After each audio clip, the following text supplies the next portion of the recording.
चलो अब हम पढ़ेंगे एक्सरसाइज 16.2 प्रश्नावली 16.2। उसमें क्या है, बेलन है। ये रहा बेलन, ठीक है। बेलन में ये है उसके सिरे का क्षेत्रफल और ये है आधार का क्षेत्रफल, दो वृत्त, ठीक है। और ये है उसकी इंच, ठीक है। इसको कहते हैं सिरा और इसे कहते हैं आधार, ठीक है। ये है बेलन। बेलन का सूत्र, बेलन का वक्र पृष्ठीय क्षेत्रफल 2 पाई r h। बेलन का संपूर्ण पृष्ठीय क्षेत्रफल 2 पाई r प्लस h। बेलन का आयतन पाई r स्क्वायर h। खोखले बेलन का संपूर्ण पृष्ठीय क्षेत्रफल 2 पाई r1 plus r2 h plus r1 minus r2। खोखले बेलन का आयतन पाई h r1 square minus r2 square, ठीक है। ये इतने इसके सूत्र वक्र पृष्ठ क्षेत्रफल, संपूर्ण पृष्ठ क्षेत्रफल, आयतन, खोखले बेलन का संपूर्ण पृष्ठ क्षेत्रफल और खोखले बेलन का आयतन। अब आपको ऐसा क्वेश्चन में दिया होगा कि आधार का क्षेत्रफल, बेलन के आधार का क्षेत्रफल दिया हुआ हो या बेलन के सिरे का क्षेत्रफल दिया हुआ, दोनों एक ही है। क्या लगाओ, कौन सा सूत्र लगाओगे, पाई आर स्क्वायर, क्योंकि दोनों साइड क्या है, वृत्त है, ठीक है। कुछ भी दिया हो, आधार दिया हो, सिरा दिया हो, उसका क्षेत्रफल दिया हो, तो सूत्र कौन सा लगाओगे, पाई आर स्क्वायर, ठीक है। अब स्टार्ट करते हैं। चलो एक्सरसाइज 16.2 क्वेश्चन नंबर फर्स्ट। बेलन का व्यास 14 सेंटीमीटर, ऊंचाई 15 सेंटीमीटर, तो बेलन का संपूर्ण पृष्ठीय क्षेत्रफल और क्या ज्ञात करना है, आयतन। तो बेलन का संपूर्ण पृष्ठीय क्षेत्रफल 2 पाई r प्लस h। तो उसके लिए बेलन का व्यास है तो उसकी क्या ज्ञात करने की पड़ेगी, पहले त्रिज्या। तो व्यास दे रखा है यहाँ 14, तो त्रिज्या बराबर क्या आएगा, r बराबर d बाय 2। तो क्या आएगा 14/2 7 सेंटीमीटर। तो मुझे मेरा r आ गया 7 सेंटीमीटर। अब मैं क्या करूंगा, बेलन का संपूर्ण पृष्ठीय क्षेत्रफल, बेलन का संपूर्ण पृष्ठीय क्षेत्रफल सूत्र है 2 पाई r plus h। 2 into 22/7। r मेरा दे रखा है क्या आया 7 और 7 प्लस ऊंचाई कितनी है 15, 7 से 7 22 दूनी 44 इंटू 15 और 7 कितना होते हैं 22। 44 इंटू 22 880 और 88 8 968 सेंटीमीटर स्क्वायर। ये आ गया मेरा बेलन का संपूर्ण पृष्ठीय क्षेत्रफल। अब मैं ज्ञात करूंगा बेलन का आयतन। बेलन का आयतन का सूत्र है pi r square h 22 into 7 into 7। h कितना दिया हुआ है 15, 7 से 7 22 7 154 इंटू 15 154 इंटू 15 2310 सेंटीमीटर क्यूब, ठीक है। ये आ गया मेरा आयतन। क्वेश्चन नंबर 2 कि बेलन की ऊंचाई दे रखी है h दे रखा है मेरे 7 सेंटीमीटर, त्रिज्या दे रखी है 3 सेंटीमीटर। तो वक्र पृष्ठ क्षेत्रफल, संपूर्ण पृष्ठ क्षेत्रफल क्या ज्ञात करना है, आयतन। तो बेलन का वक्र पृष्ठीय क्षेत्रफल सूत्र क्या है 2 पाई r h। 2 इंटू 22/r कितना दिया हुआ है 3, h कितना है 7 से 7 22 दूनी 44 इंटू 3 4 12 1 4 12 132 सेंटीमीटर स्क्वायर। उसके बाद है बेलन का संपूर्ण पृष्ठीय क्षेत्रफल, उसका सूत्र है 2 पाई r plus h। 2 into pi 22/7 into r कितना है 3, r 3 प्लस h कितना है 7। 2 इंटू 22/7 इंटू 3 इंटू 7 में 3 10, ठीक है।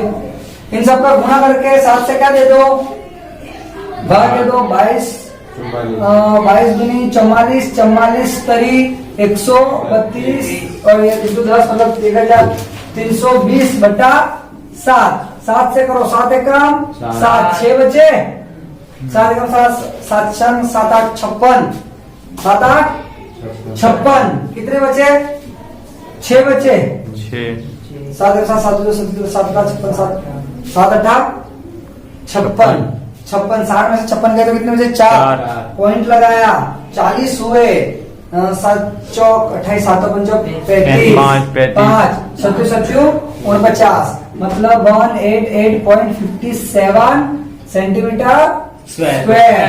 बेलन का आयतन ज्ञात करेंगे, बेलन का आयतन पाई आर स्क्वायर एच 22/7, आर कितना है 3 × 3, एच कितना है 7 से 7 कट गया, 22 किया 66 × 3 6 किया 18, 8 1 6 18 19 198 सेंटीमीटर क्यूब, 198 आ गया सेंटीमीटर स्क्वायर। अब क्वेश्चन नंबर 3 दिया हुआ है कि सिरे का क्षेत्रफल 154 सेंटीमीटर स्क्वायर और h बराबर 21 सेंटीमीटर, तो आयतन एवं क्या ज्ञात करना है, वक्र पृष्ठीय क्षेत्रफल। तो सूत्र 2 पाई आर एच है, तो पहले अपने पास क्या नहीं है, r नहीं है, तो पहले हम क्या ढूंढेंगे, r। तो मैंने अभी आपको बताया था कि सिरे का क्षेत्रफल वो क्या होता है, वृत्त का क्षेत्रफल होता है, और ये आधार का क्षेत्रफल हो तो भी वृत्त का क्षेत्रफल। तो सिरे का क्षेत्रफल क्या आएगा, हाँ एक बार 154 दिया हुआ है, पाई आर स्क्वायर बराबर 154, इससे हम क्या ज्ञात करेंगे, आर ज्ञात करेंगे, 22/7 आर स्क्वायर बराबर 154 × 7 बटा 22 7 154, आर स्क्वायर 749, ये आर अंडर रूट में जाएगा तो आर 7 सेंटीमीटर मेरा आर आ गया, आर 7 सेंटीमीटर आ गया। अब मैं वक्र पृष्ठ क्षेत्रफल और आयतन ज्ञात करूंगा, तो मेरा वक्र पृष्ठीय क्षेत्रफल बेलन का क्या है 2 पाई आर एच 2 × 22/7, आर मेरा क्या दिया हुआ है 7 × एच कितना है 21, 7 से 7 कट हो गए, 22 दूनी 44 × 21 88 880 और 44 कितने आए 924 सेंटीमीटर स्क्वायर, ये आ गया मेरे वक्र पृष्ठीय क्षेत्रफल। अब मैं क्या करूंगा, आयतन का सूत्र है पाई आर स्क्वायर 22/7, आर कितना है 7 × 7 × एच कितना है 21, 7 से 7 22 7 154, 154 × 21 कितने होते हैं के 3234 सेंटीमीटर क्यूब, ये मेरा आ गया आयतन। क्वेश्चन नंबर 4 16.2 का 2 लंबवृत्तीय बेलन की त्रिज्याओं का अनुपात 2:3 तथा ऊंचाइयों का अनुपात 5:4 है, तो दोनों बेलन का वक्र पृष्ठ क्षेत्रफल तथा आयतनों का क्या ज्ञात करना है, अनुपात ज्ञात करना है। ठीक है, 2 बेलन दे रखा है,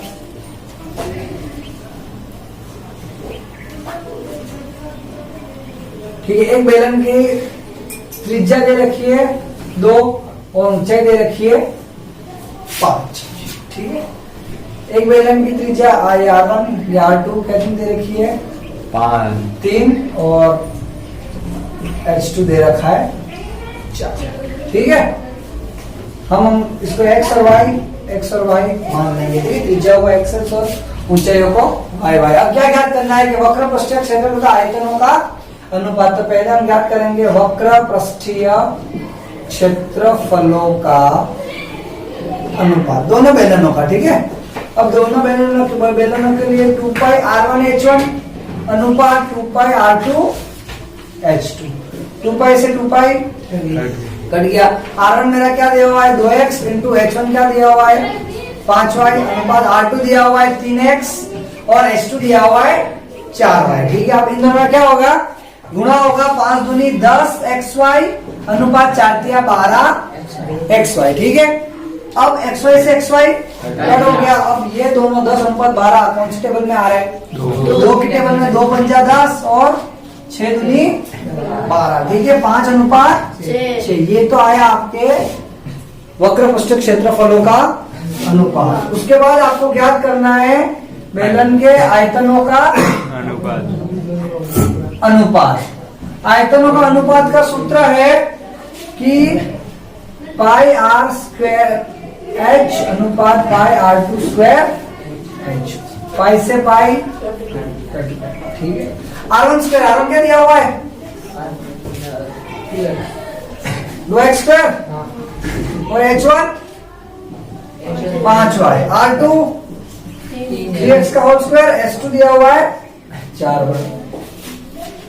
2 दूनी 4x स्क्वायर इंटू 5y, 3 का 9x स्क्वायर इंटू 4y। ठीक है, 5 चौक 20 x स्क्वायर, y अनुपात 9 चौक 36 x square, y x square से x y कट गए। क्या बचा? 20 36 कौन से टेबल में आ रहे हैं? 4 टेबल में आ रहे हैं ना, कि 5 चौक 20 और 9 चौक 5 अनुपात। तो आयतनों का अनुपात तो आया 5:9 और वक्र पृष्ठ क्षेत्रफल का अनुपात आया 5:6। क्वेश्चन नंबर 5 क्या दिया हुआ है कि एक ठोस बेलन का संपूर्ण पृष्ठीय क्षेत्रफल 462 सेंटीमीटर स्क्वायर दिया हुआ है। वक्र पृष्ठ क्षेत्रफल संपूर्ण पृष्ठीय क्षेत्रफल का कितना दिया हुआ है? 1 तिहाई है। तो बेलन का क्या ज्ञात करना है? फर्स्ट टाइम की क्वेश्चन में ध्यान रखना कि यहाँ दिया हुआ है क्वेश्चन में पहले कि बेलन का संपूर्ण पृष्ठीय क्षेत्रफल 462 दिया हुआ है। फिर उन्होंने बोला है कि वक्र पृष्ठ क्षेत्रफल संपूर्ण पृष्ठ क्षेत्रफल का 1 तिहाई है। तो जैसा उन्होंने बोला है वो मैथमेटिकल लैंग्वेज में लिख देते हैं कि वक्र पृष्ठीय क्षेत्रफल किसका? बेलन का है ना। बेलन का वक्र पृष्ठीय क्षेत्रफल संपूर्ण पृष्ठीय क्षेत्रफल का कितना है? 1 तिहाई, मतलब 1/3। बेलन का वक्र पृष्ठीय क्षेत्रफल का सूत्र क्या है? 2 पाई RH बराबर संपूर्ण पृष्ठीय क्षेत्रफल कितना दिया हुआ है? 462 इंटू 1/3। भाग करो, 3 एकम 3, 1 बचे, 5 तिया 15, 1 बचे, 4 तिया 12, 154। 2 पाई RH बराबर 154। फिर मैं क्या करूंगा कि 2 इंटू 22/7 इंटू RH 154। RH को यहाँ रखूंगा, बाकी सबको उठा के बराबर के हिस्सा है। अब जो भाग में वो गुणा में जाएंगे और जो गुणा में वो, ठीक है। तो 22 7 154 RH 47/2। ये RH मेरा क्या आया? समीकरण 1 माना। फिर आया, फिर वापस लिखेंगे कि वक्र पृष्ठीय क्षेत्रफल संपूर्ण पृष्ठीय क्षेत्रफल का कितना है? 1 तिहाई। अब मैं इसका सूत्र लिखूंगा कि 2 पाई RH और संपूर्ण पृष्ठीय क्षेत्रफल का लिखूंगा 2 पाई R प्लस H इंटू 1/3। अब देखो यहाँ से 2 पाई R कट गया क्योंकि वैसे ही भाग में जाता। ठीक है, अब यहाँ क्या आया? H बराबर R प्लस H इंटू 1/3। अब ये 3 कहाँ चला जाएगा? बाद में तो ऊपर गुणे में 3H बराबर R प्लस H। ठीक है, अब HH को एक साइड ले आओ कि R बराबर 3H, ये H इस साइड आएगा तो क्या होगा? Minus H। तो R बराबर क्या आया? 2H। समीकरण 2। अब मैं समीकरण 2 की वैल्यू किसमें रखूंगा? समीकरण 1 में। समीकरण 2 की वैल्यू समीकरण 1 में रखने पर। अब मैं रखता हूं कि समीकरण 1 में रखता हूं RH 49/R बराबर क्या दिया हुआ है? 2H इंटू H बराबर 49/2। क्या है यहाँ? 2H H into H square बराबर 49/2। अब क्या करूंगा कि इस 2 को कहा ले जाऊंगा? गुणे में तो नीचे, बाद में H स्क्वायर ऐसा कैसे रहेगा? 49, ये 2 नीचे चला गया, 2 इंटू 2 4 हो गया। 49/2 दूनी 4। अब ये स्क्वायर बराबर के हिस्से जाएगा तो √49/, तो h बराबर क्या आया, √49 का √ क्या निकलता है 7 और 4 का √ क्या निकलता है 2, तो मेरा h आ गया। अब यही h की वैल्यू मैं कौन सी किसमें डालूंगा, समीकरण 2h की वैल्यू समीकरण 2 में रखने ये 2 में क्यों डाल रहा हूँ, क्योंकि समीकरण 2 में डालेंगे तो क्या मुझे ये s दिया हुआ है, क्या मिल जाएगा मुझे r मिल जाएगा। ठीक है, तो r बराबर 2h, तो r बराबर h क्या है 7/2, 2 से 2 r बराबर क्या आया 7 सेंटीमीटर। अब मेरा r आ गया और मेरा h भी आ गया। मुझे क्या ज्ञात करना है, बेलन का आयतन ज्ञात करना है। बेलन का आयतन का सूत्र क्या है, पाई r स्क्वायर h, 22/r क्या गया 7 इंटू 7/2, 7 से 7 गया, 2 से 11, 11 7 49 इंटू 11 कितने होते हैं 490 प्लस 49 9 13 1 539 सेंटीमीटर क्यूब। ये मेरा आ गया बेलन का आयतन। ठीक है, समझ में आया। क्वेश्चन नंबर 6, बेलन का वक्र पृष्ठ क्षेत्रफल दिया है 660 सेंटीमीटर स्क्वायर और ऊंचाई दी हुई है 15 सेंटीमीटर। तो क्या ज्ञात करना है, आयतन। बेलन के आयतन का सूत्र है पाई r स्क्वायर h। तो अपने पास क्या नहीं है, r नहीं है, तो हम यहाँ से r ढूंढेंगे कि बेलन का वक्र पृष्ठीय क्षेत्रफल 660 सेंटीमीटर दिया हुआ है, सेंटीमीटर स्क्वायर 660। बेलन का वक्र पृष्ठ क्षेत्रफल का सूत्र है 2πr h। 660 2 इंटू 22/7, r ढूंढना है, h बराबर 15 सेंटीमीटर 660 में, r बराबर बाकी सबको उठा के बराबर के इस side 660 into 7 divided by 2 into 22 into 15। 22 से डायरेक्ट 22 दिया 66 30 15 दूनी 30, 15 से 15 कट गया। ठीक है, तो r बराबर क्या आया 7 सेंटीमीटर मेरा r आ गया। अब मुझे क्या ज्ञात करना है, बेलन का आयतन का सूत्र है पाई r स्क्वायर h, 22/7, r बराबर क्या हुआ 7 इंटू 7, h क्या है 15, 7 से 7 22 7 154 इंटू 15 बराबर 2310 सेंटीमीटर क्यूब। ये मेरा आ गया बेलन का आयतन। उसके बाद क्वेश्चन नंबर 7 दिया हुआ बेलन का आयतन 30 पाई सेंटीमीटर क्यूब और आधार का क्षेत्रफल दिया है 6 पाई सेंटीमीटर स्क्वायर। तो क्या ज्ञात करनी है, ऊंचाई। तो ऊंचाई ज्ञात करने का सूत्र है कि बेलन का आयतन बटा आधार का क्षेत्रफल। अब देखो बेलन का आयतन का सूत्र क्या है, पाई r स्क्वायर h और आधार का पाई r स्क्वायर। तो ये दोनों कट जाएंगे, तो ये आ गया h बराबर h/1 आया ना, क्या 1 लगाओ कोई फर्क नहीं पड़ता। ठीक है, ये सूत्र आ गया आपका। अब ये सूत्र आ गया बेलन का आयतन क्या है कि 30 पाई सेंटीमीटर क्यूब उधर 6 पाई सेंटीमीटर स्क्वायर। पाई से पाई 6 बन जा, 2 से कट गया 1 बचा ना, तो बराबर h बराबर क्या आया 5 सेंटीमीटर। ये तो मैंने इसलिए बताया कि बेलन का आयतन बटा आधार का क्षेत्रफल है, तो ये दोनों सूत्र लगा लिया पाई स्क्वायर बटा h या पाई स्क्वायर h बटा पाई r स्क्वायर। तो पाई स्क्वायर कट गया तो h/1, मतलब इसके बराबर में ये सूत्र दिया है। ठीक है, तो ये 30 पाई सेंटीमीटर क्यूब बराबर बटा 6 पाई कट गया 6 बन जा 30 और क्या बचा ऊंचाई 5 सेंटीमीटर। ठीक है।